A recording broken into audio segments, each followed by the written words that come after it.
Praise the lord.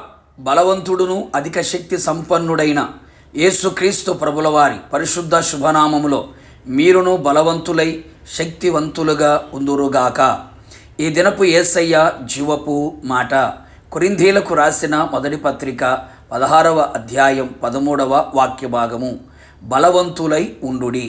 యేసయ్య పాద సన్నిధిలో నిలిచి ఏక మనసుతో ఎడతెగక ప్రార్థన చేసి ఆత్మచేత అభిషేకించబడి ఆత్మలో ఆనందించుచు ఆత్మతో ఆరాధించుచు ఆత్మచేత నడిపించబడుచు ఆత్మవశములో ఉండుచు ఆత్మలో వర్ధిల్లుచు అన్ని విషయములో సౌఖ్యముగా ఈ ఆత్మీయ యాత్రలో కొనసాగుచూ ఉన్న నా దేవుని ప్రియులారా, ఆత్మీయులారా, ఆత్మ సంబంధులారా, ఈ ఆత్మ సంబంధమైన యాత్రలో మనమందరము బలవంతులమై ఉండవలెను అని లేఖనము చెప్పుచున్నది.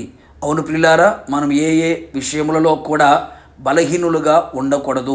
మన బలహీనత సాతానుకి ఆయుధముగా మారకూడదు. అందుచేత మనము అన్ని విషయములలో ఆత్మ సంబంధముగా బలము కలిగిన వారమై ఉండేదము. ఇశ్రాయేలు దేవుడు తన ప్రజలకు బలమును పరాక్రమమును అనుగ్రహించువాడై ఉన్నాడు కదా. యేసయ్య ద్వారా, యేసయ్య వలన మనము బలము పొందుకొని బలవంతులమై ఉండేదము. లోక సంబంధమైన శరీర సంబంధమైన బలము కాదు.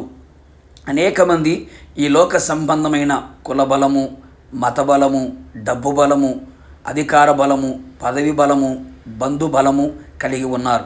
శరీర సంబంధమైన బలము కలిగి ఉన్నారు. ఈ బలము ఒక రోజున నశించిపోవును, లేకుండా పోవును, తుడిచిపెట్టబడును.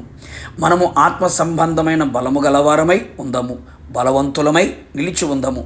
తుదకు ప్రభు యొక్క మహాశక్తిని బట్టి ఆయనయందు బలవంతులై ఉండుడి.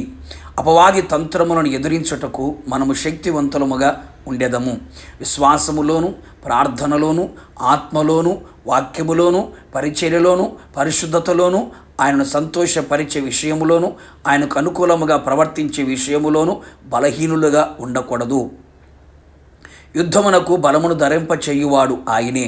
నరుని కాలము యుద్ధకాలము. అవును ప్రియులారా, ప్రతిదినము యుద్ధరంగములో ఉంటూ సమస్యలతోనూ, రోగములతోనూ, అపవాది క్రియలతోనూ, అవిశ్వాసులతోనూ, భక్తిహీనులతోనూ, లోకముతో పోరాడే బలము మనకు కావాలి. బలవంతులమై ఉండాలి. ఈ మంచి కార్యము చేయుటకు బలము తెచ్చుకొనిరి. ఏ మంచి కార్యము? పడిపోయిన ప్రాకారములను, పాడైపోయిన గుమ్మములను మరలా కట్టుకొనుటకు పూనుకొనిరి. అవును ప్రియులారా, ఏ విషయములలో ఆత్మీయ జీవితంలో పడిపోయి ఉన్నారో, ఏ కార్యాలు అపవాది లోకములో పడగొట్టి ఉన్నదో, కోల్పోయినవి, పోగొట్టుకొనినవి, పడిపోయినవి మరలా తిరిగి సంపాదించుకోవడానికి, కట్టుకోవడానికి, ఆత్మ సంబంధమైన కార్యములను తిరిగి కట్టుకొని ప్రభు ఎదుట నిలబడుటకు బలము పొంది బలవంతులుగా నిలిచెదము. ఆత్మీయ ప్రయాణములో అలయక పరిగెత్తునట్లు, సమస్యలక నడుచున్నట్లు నూతన బలము పొందుకొని బలవంతులమై ఉందము. అందుచేత దేవుని కృప వలన అభిషేకము ద్వారా అధిక బలము పొందేదము. ఆయనందు ఆనందించి బలమును అనుభవించదము. ఆయన వాక్యము ద్వారా, ఉపదేశము ద్వారా బలవంతులమై ఉందము. క్రీస్తు వలన ప్రతి విషయములో బలవంతులమై ఉందము. మహిమగల రాకడలో బలవంతుడని యేసు ఎదుట బలవంతులమై నిలిచెదము. బలమైన పట్టణములో యుగయుగములు యేసుతో ఉండేదము. ప్రార్థన. కృపా కనికరము కలిగిన మా ప్రియ పరలోకపు తండ్రి, నీ పరిశుద్ధమైన పాదములకి కోట్లాది స్తోత్రములు. నమ్మదగిన దేవుడు, మంచి దేవుడు, నీ ప్రజలు బలవంతులై ఉండాలి అని మీరు కోరుకున్న దేవుడు ప్రభా, మీకు స్తోత్రం.